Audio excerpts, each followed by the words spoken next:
Quando estava corporalmente entre vós, frequentemente eu dizia que havia de fazer uma história do Espiritismo, a qual não faltaria interesse. É ainda a minha opinião hoje, e os elementos que juntara com esse objetivo poderão servir um dia para realizar o meu pensamento.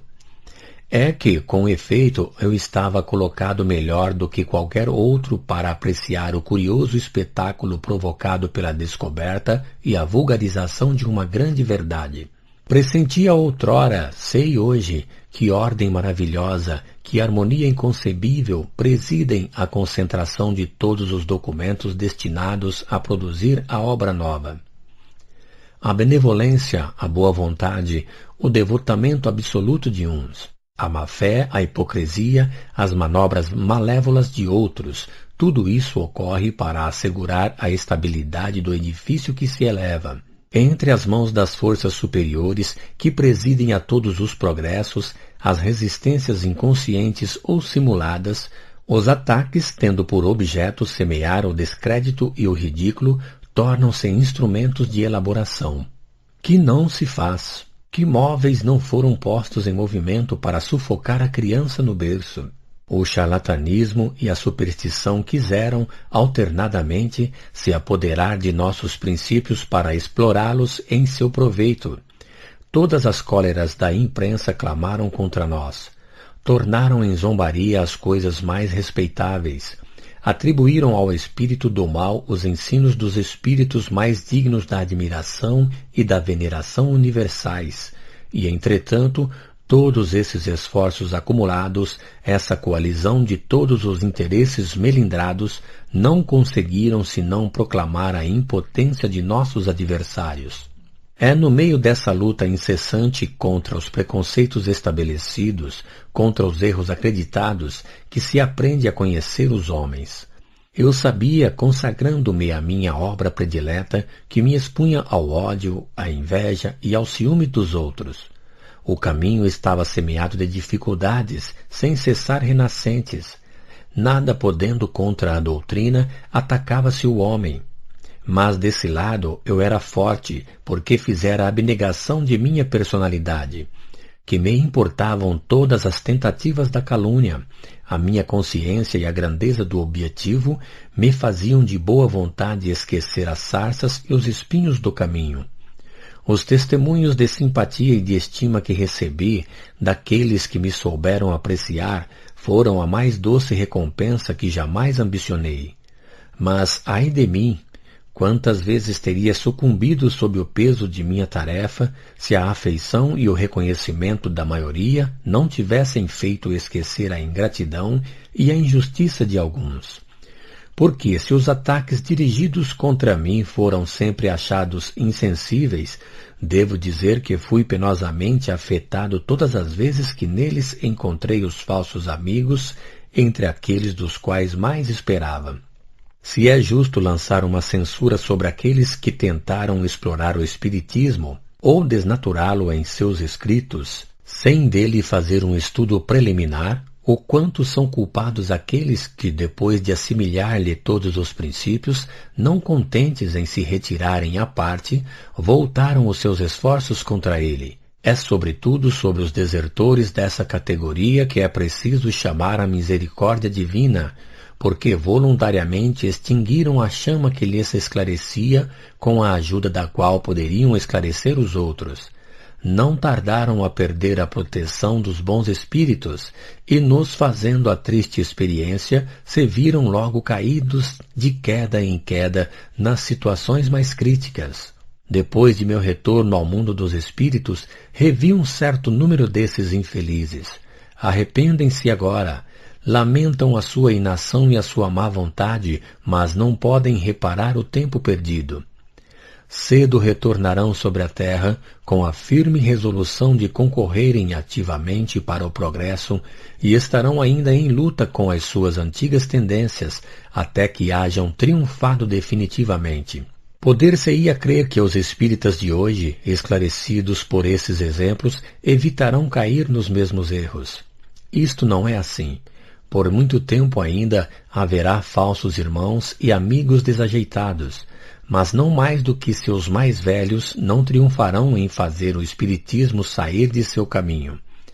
Se causam algumas perturbações momentâneas e puramente locais, a doutrina não periclita por isso. Cedo, ao contrário, os espíritas extraviados reconhecerão os seus erros.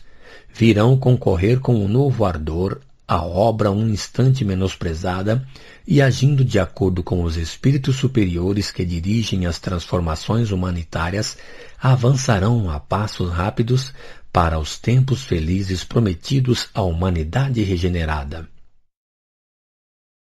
Curta resposta aos detratores do Espiritismo.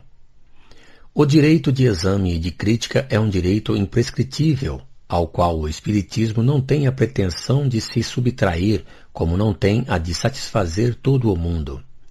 Cada um, pois, está livre para aprová-lo ou rejeitá-lo, mas ainda seria necessário discuti-lo com conhecimento de causa.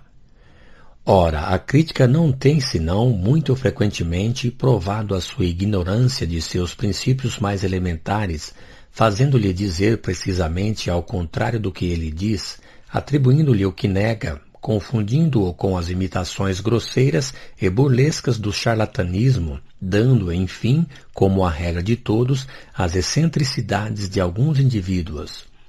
Muito frequentemente também a malevolência quis torná-lo responsável por atos repreensíveis ou ridículos, onde seu nome foi misturado incidentemente, e disso faz uma arma contra ele. Antes de imputar a uma doutrina a incitação a um ato repreensível qualquer, a razão e a equidade querem que se examine se essa doutrina contém as máximas próprias para justificarem esse ato. Para conhecer a parte de responsabilidade que incumbe ao Espiritismo numa dada circunstância, há um meio muito simples, que é o de inquirir de boa fé, não entre os adversários, mas na própria fonte, o que ele aprova e o que ele condena. A coisa é tanto mais fácil que nada tem de secreto. Seus ensinos são públicos e cada um pode controlá-los. Se, pois, os livros da doutrina espírita condenam de maneira explícita e formal um ato justamente reprovado, se não encerram, ao contrário, senão instruções de natureza a levar ao bem, é que o indivíduo culpado da má ação nele não hauriu suas inspirações, tivesse mesmo esses livros em seu poder. O Espiritismo não é mais solidário com aqueles que se comprazem em dizer-se espíritas do que a medicina não o é com os charlatães que a exploram, nem a sã religião com os abusos ou mesmo crimes cometidos em seu nome. Não reconhece por seus adeptos senão aqueles que colocam em prática os seus ensinos, quer dizer, que trabalham para o seu próprio adiantamento moral, esforçando-se por vencer as suas más inclinações, serem menos egoístas e menos orgulhosos, mais dóceis, mais humildes, mais pacientes, mais benevolentes, mais caridosos para com o próximo, mais moderados em todas as coisas, porque são os sinais característicos do verdadeiro espírita.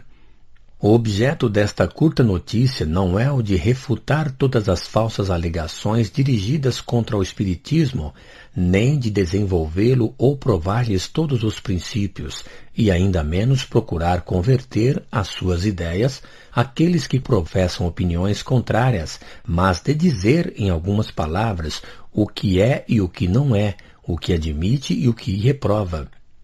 Suas crenças, suas tendências e seu objetivo se resumem nas proposições seguintes.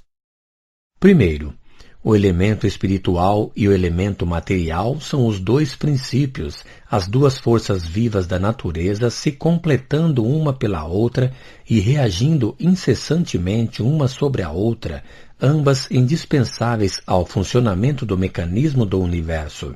Da ação recíproca desses dois princípios nascem fenômenos que, cada um deles, isoladamente, é incapaz de se explicar. A ciência propriamente dita tem por missão especial o estudo das leis da matéria. O Espiritismo tem por objeto o estudo do elemento espiritual em suas relações com o elemento material, e encontra na união desses dois princípios a razão de uma multidão de fatos até então inexplicados. O Espiritismo caminha de acordo com a ciência no terreno da matéria. Admite todas as verdades que ela constata, mas onde se detém as investigações desta, prossegue as suas no terreno da espiritualidade. Segundo, sendo o elemento espiritual um estado ativo da natureza, os fenômenos que se ligam a ele estão submetidos a leis e, por isso mesmo, tão naturais quanto aqueles que têm sua fonte na matéria neutra. Certos fenômenos foram reputados sobrenaturais pela ignorância das leis que os regem. Em consequência desse princípio, o Espiritismo não admite o caráter maravilhoso atribuído a certos fatos, de tudo constatando a realidade ou a possibilidade. Para ele não há milagre, enquanto derrogação das leis naturais, de onde se segue que os espíritas não fazem milagres e que a qualificação de taumaturgos que alguns lhe dão é imprópria. O conhecimento das leis que regem o princípio espiritual se liga de maneira direta à questão do passado e do futuro do homem. Sua vida é limitada à existência atual. Entrando neste mundo, saiu do nada, e o que se torna deixando-o? Já viveu e viverá ainda? Como viverá e em que condições? Em uma palavra, de onde vem e para onde vai? Por que está sobre a terra e por que nela sofre? Tais são as perguntas que cada um se coloca, porque são para todos de um interesse capital e que nenhuma doutrina não lhe deu ainda a solução racional. A que o Espiritismo lhe dá se apoia sobre fatos, satisfazendo as exigências da lógica e da justiça mais rigorosa. É uma das principais causas da rapidez e de sua propagação. O Espiritismo não é nem uma concepção pessoal, nem o resultado de um sistema pré-concebido. É a resultante de milhares de observações feitas em todos os pontos do globo e que convergiram para o centro que as coligiu e coordenou. Todos esses princípios constituintes, sem exceção, são deduzidos da experiência. A experiência sempre precedeu a teoria. O Espiritismo encontrou assim, desde o início, raízes por toda parte. A história não oferece nenhum exemplo de uma doutrina filosófica ou religiosa que haja